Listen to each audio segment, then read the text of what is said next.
Сәлем достар, бүгін біз өте маңызды тақырыпты талқылаймыз. Түрік тілін қалай еркін сөйлеуге болады, курс керек пе және Түркияға оқуға қалай түсуге болады.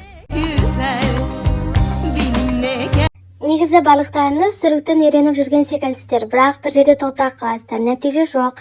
Ал мысалы біреулер айтады, мен грамматиканы білемін, бірақ сөйлей алмаймын. Ал біреулері курсқа бардым, бірақ нәтиже жоқ дейді.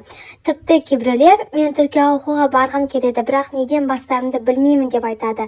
Егер сен де осындай жағдайда болсаң, бұл видео саған арналған.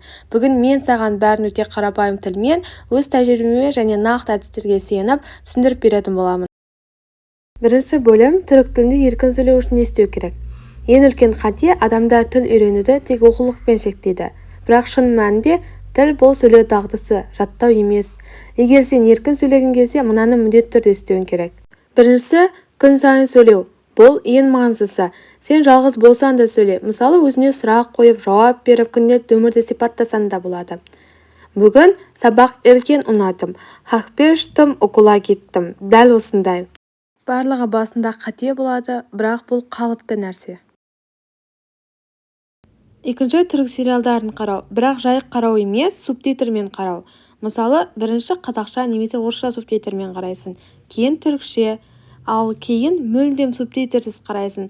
Дәл осы тактикамен сен миыңды үйрететін боласың. Үшінші, күн сайын аз сөз емес, дұрыс сөз жаттау. Көп адам 50 сөз жаттайды, бірақ қолданбайды. Дұрысы 5-10 сөз ғана, бірақ сөйлеммен бірге. Мысалы, кетмек, бару. Тек бұл сөзді жаттап қана қоймай, бұны сөйлемге қосу. Мысалы, мен оқуға кетмек істеуірім. Мен оқуға кетмек істеуірім. Мен оқуға барғалы жатырмын. Деген секілді сөйлемдермен қосып жаттау керек. Төртіншісі, үшіншісіне өте тығыз байланысты. Тыңдау, бұл өте маңыздылардың бірі. Мысалы, тіл құлақтан кіреді. Яғни, TikTok, YouTube, музыка бәрі көмеседі. Жаңағы түрік тілін субтитрмен көреміз ғой.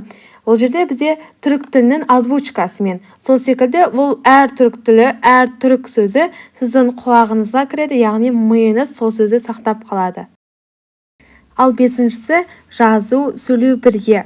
Жазғанында дауыстап айт. Мысалы, конспект жазып қана қоймай, ол конспектті толық оқып түсінсеңіз, ол сіздің миыңызға толық қонады. Сонда сізде автоматты сөйлеу пайда болады.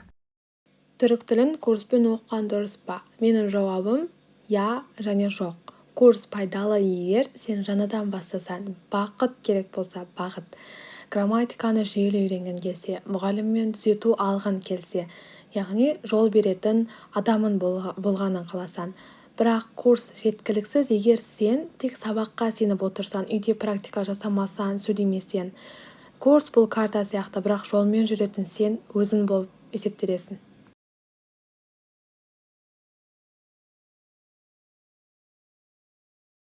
Түркияға қалай оқуға түсеміз? Түркияда оқу тек шетелде білім алу емес, сонымен бірге жаңа мәдениетті тану және өзіңді жаңа қырынан дамыту мүмкіндігі.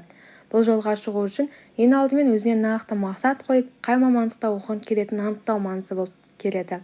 Одан кейін университеттерді зерттеп, олардың талаптарын мұқият қарап шығу керек. Себебі әр оқу орнының қабылдау шарттары әртүрлі болып келеді. Және құжаттар дайындау кезеңінде өте маңызды. Оған аттестат, паспорт және кейде мотивациялық қарт кіреді. Мотивациялық қарт дегеніміз сенің арманың, мақсаттарың және неге дәл Түркияны таңдаған анық көрінуі тиіс. Кейбір университеттер тіл деңгейін талап етеді, бірақ көп оқу орындары студенттерге дайындық курстарын ұсынады.